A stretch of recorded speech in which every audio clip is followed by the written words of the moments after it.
All right. Let's start off with the band The Gorillaz, or Gorillaz for all the cool kids. Their new album is called Humanz with a Z. They're a British virtual band in the same vein as like bands like Death Clock, or for all you older people out there, the Archies, if you remember them. The group was created by Blur vocalist Damon Albarn and artist Jamie Hewlett. And the animation members consist of 2D on lead vocals, Murdoch on bass, Noodle on guitar, and Russell Hobbs on drums. Their music has been classified as a mixture of alt rock, electronica, and hip hop, and they are known to have several well-known musicians on their albums.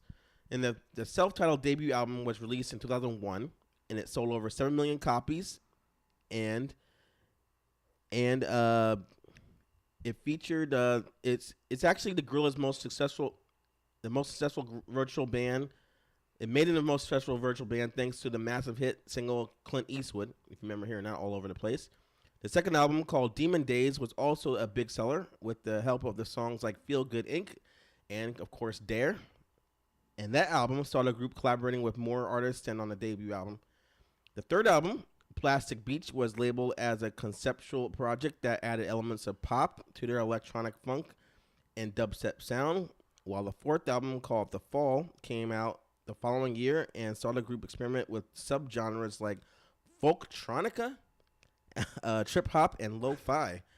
So, they were every album is what when they asked Damon, he said he wants to have every album have a different sound. So I had no idea what to expect with this fifth album because I've only heard the last two albums in completion, and I felt they were too experimental for my taste.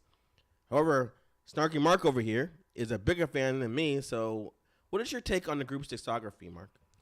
I don't know it that well. Okay. You always assume this bullshit. And I'm like, where does my love of Gorillaz come in? I just look at you, thought you listened to their music. I mean, I know the hits. I'd be the guy who'd be like, Clint Eastwood, yeah, feel good. Okay. Well. So much for that. So we're both going into this as a novice, so that's good. Yeah, pretty much. The standard edition of this album has 20 tracks, and to me, it seemed like it was like split into two parts. Like the first half is mostly bangers. Then after like the track 11, which is called Busted in Blue, which has Damon like singing like melancholy ballad over like an atmospheric ambient keyboard. Then the rest of the record the really good songs become fewer and far between. To me, if you want me to give you examples, Mark, this is how I'll break it down. Like here are the bangers from side A, I'll call it. You get a Session, which is like the first song anyway. Very infectious techno club beat featuring rapper Vince Staple. Uses a catchy and somewhat overused hook. You know, when the sky's falling, blah blah. You said it over and over. It's repetitive, but the music is really good on that song. Song Strobe Light. It's like an R&B dance funk tune, like similar to like something you hear from Daft Punk, featuring like a singer Pevin Everett's. Like it's got that whole like like dancey like funk sound that Daft Punk does. And this would be like a perfect summer like single. Like dance floors and cookouts won't know what hit them if they play this song. They released as a single. With Strobe Light? Yeah, amazing song. As a fan of the De La Soul, I love the song Moments, which has like the group spitting their quirky lyrics over like the alternative hip hop music mixed with like hard hitting drum and bass. Love that song too. But one of my absolute favorite tracks is the song Submission, which mixes a funky like club beat with like the Ethiopian singer Kalila's angelic voice and those like trippy like noises throughout, and that rapper Danny Brown's crazy rhyming towards the end of the song was the cherry on top. Bangers! What do you think? I didn't know you're such a Miley Cyrus fan. Bangers. I'll say my first listen to this, I was really disappointed. Okay. Going for it. After I finished it, I went back to the beginning. And it was better the second time around. But to me, there's a certain expectation, and maybe this is because I'm a novice Gorillaz head. Yeah. But I don't know. It's like I felt like there's too many features. It's not like it doesn't feel like there's a band and there's other people coming on. It feels like every song is different. Yeah. Is a different vibe. Okay, so I see two things you're saying. One, you're saying this comes off as more as a compilation album. Kind of, and yeah. two, you're saying it's as opposed to like their first album and I would say maybe their fourth one, The Fall. This is more like putting the band in the back seat because you hardly hear them. Yeah. And also it's like just the production is not. I don't know. There's something to me where it's like, well, if you're gonna create this mythology and have this like this fake storyline about who the members are and there's this cartoon people, like stick with that. Have it sound like there's a cartoon band playing. Like it doesn't sound. It just sounds like there's some DJs got together and made a bunch of beats, and then you got a bunch of rappers to sing over it, and then the dude from Blur, warbled over some of them. So when you say more cartoonish, you want to hear like anvils falling or something? No, I'm saying like you've got like they're cartoon characters is the band. So like, just like I don't know. Like it doesn't. Gorillaz never felt like a band to me. Even though that's what they're supposed to be, according to their like origin story of and if whatever. So it's just this, and not knowing too much about what they've done the last probably 2 or 3 albums. I just kind of my initial thoughts on it were like, there's not really too much consistency, which is not bad. I think this album is pretty good to just sort of like have on and not have to like think about a lot of it, because I feel like the worst feeling I had listening to this was just boredom sometimes. Okay. Some of it was just a little boring, and like there's this I don't know if you want to call it a movement. There's like a new electronic music style that I think is even more prevalent in the last couple tracks, and especially on the bonus tracks. If you heard the bonus version. I'm actually going to get into those at the end of this review. Let's talk about the standard one first. Well, but even something like Hallelujah Money, okay, which I know you've only gotten to the first half of the album, but like I'm just trying to look at the track listing and think about some of the songs, but like there's just this weird thing where it's like, okay, we made a little bit like a beat, it won't even change the whole song, it's just the same thing the whole song, and we're just gonna like not do anything that has any melody. We're just gonna kind of like talk, half sing over something. There's no hook. There's no like almost no melody. It's just nothing. Yeah, I agree. It gets boring to me. Some of the songs are like that. Yeah. Yeah, and so like those songs I don't like. I didn't like. I've heard the name Danny Brown a bunch, but I don't know if I've ever actually heard him rap. And this made me go, I will never listen to this guy. Yeah. I'm not a fan of the way he does things. Well, I mentioned him before when we reviewed the Run the Jewels album, because I never heard him either. Everyone's like, oh, that new Danny Brown album from last year, making everyone's top 10. So when I heard his voice on that Run the Jewels album, I'm like, I was not expecting him to sound like this. But now that I know how he sounds, and when he came on, I was like, oh, he always sounds like that. And then I thought to myself, like, I understand why his people hate him on that track, because the song is very sensual, and then he comes in like with this like spastic rapping. It's really off-putting. But what I liked about it, I liked the whole contrast to that. It worked for me. And if people like my wife or everything like that, when I play it for them, and then they're like, "This is very cool." When it comes on, what the is that? I totally get it. So it's fine. Yeah, I would say I like Moments. Moments, okay.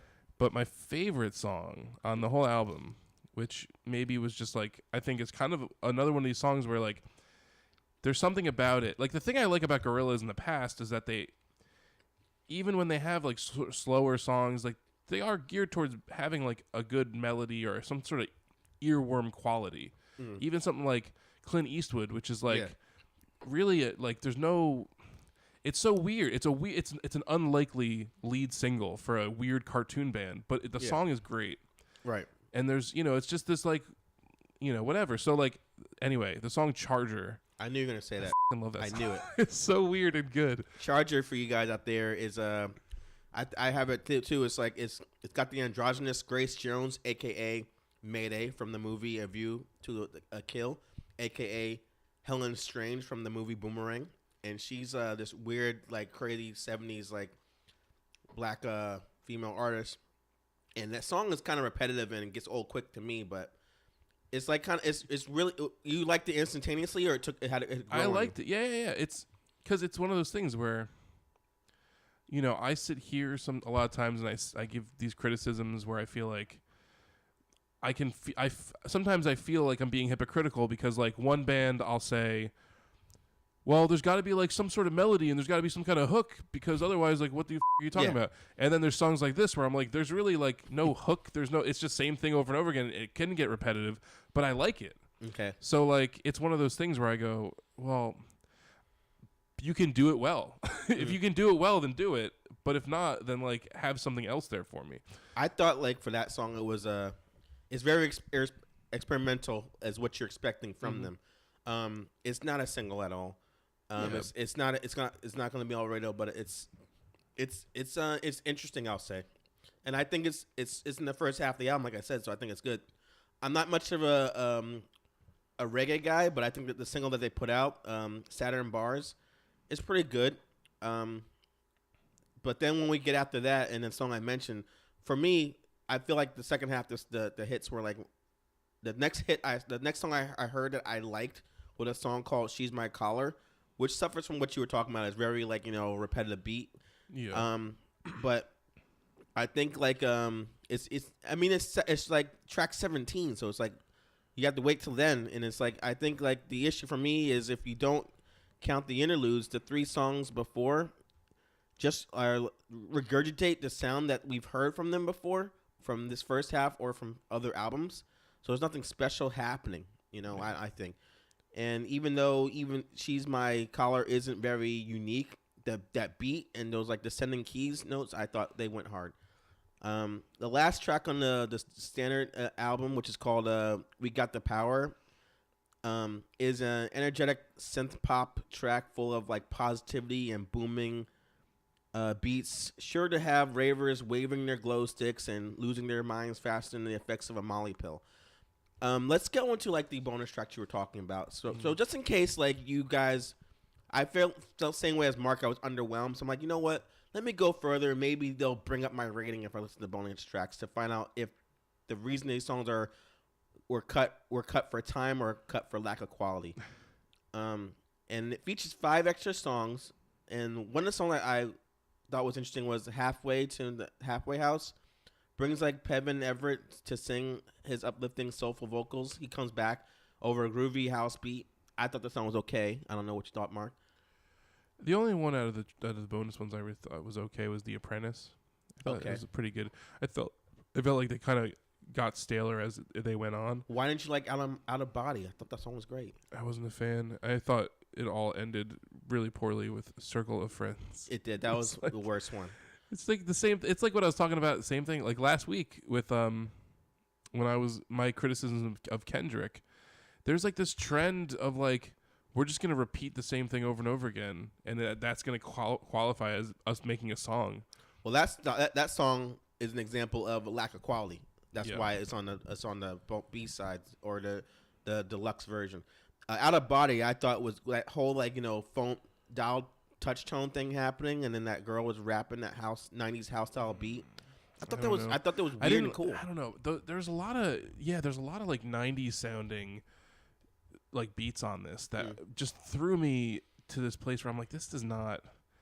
It's like old Grace Jones stuff. It's like this like weird like you could picture them dancing on the grind. You're like, okay, is this where we're back at again? Yeah, as we're making this like that's what's happening nowadays. This whole retro movement happening. Yeah. So I think like a lot of people are having their criticism of the record, but for me, I thought like I had my complaints. This album is very enjoyable.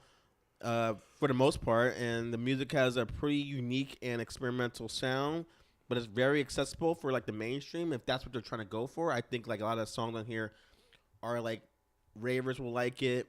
Your grandpappy will like it. Even the kids that listen to like the regular will like it too. And even though I haven't heard all of the Gorillaz albums, betting my left testicle that this is not their best album. However, take it. However, this style of pop and dance music is just what we need for this like troubling times, because apparently the whole theme of this album is like he told artists like Damon was like, oh, when you write a song, imagine if Donald Trump won the presidency. So that if you actually listen to the lyrics or read into them, there's like about this dystopian time we're living in, and everyone's like, oh, let's just party, let's just live it up. So putting all that in this perspective and the fact that I liked more songs than I didn't, I'm going to say, it's worth the money. So I'm saying you guys can go out and buy it. It's worth it. Mark? Okay. What do you think? Yeah, I mean, can we talk about my favorite song, in addition to Charger, is Interlude, The Elephant? Okay. What did that was like, what, 20 seconds? Yeah, not even 10 seconds. It's real stupid. That's the thing with this is I feel like Gorillaz, they try to be more than they are on the albums. And so, which is cool because you get like these weird short films they do, and they do cool music videos, and there's cool artwork and yada, yada, yada. But it doesn't always work for me on a record. Like there's these interludes and you're like, what does this mean? And like sometimes there's like talking and you're like, so what is that? Well, the interlude meant the elevator's going up. That's what it meant. Elevator's going up and it goes up. But like, why waste a track on that? That's my thing. It's like, why are we wasting our time? Or just put it as part of the song. Like, good point. You don't have to separate a track out to be like, the elephant blows out confetti from its trunk or something. And that was the end of it. And you're like, what are we even talking about? So, it's kind of weird. I kind of like that. It's weird. And, the first time around, I was kind of just like, this is like kind of like more of a mixtape, and it's not cohesive. But I feel like the total package of it is better than like if picking out individual songs. Right. So I really think this is a good album to like just have on at a party or something like that. Exactly. It's not, to me, it's not an album that needs to be like looked at under a microscope and have each song, analyzed, like we just did. But so I whatever. I thought overall it's pretty good. It's got some good songs. They're not all great, and some of them are kind of boring. But you can have it on the background. Nobody's gonna be offended. I say download it. Okay. This is what we're doing now? You're just going to say something lower than me every time we rate something? All right. This is the first you. Let's mess with you, dude. Let us know what you think in the comment section if you heard a new Gorillaz album and what you think of it, if you liked it or hated it. And also, if you want to tell us what your rating would be as well, we appreciate that.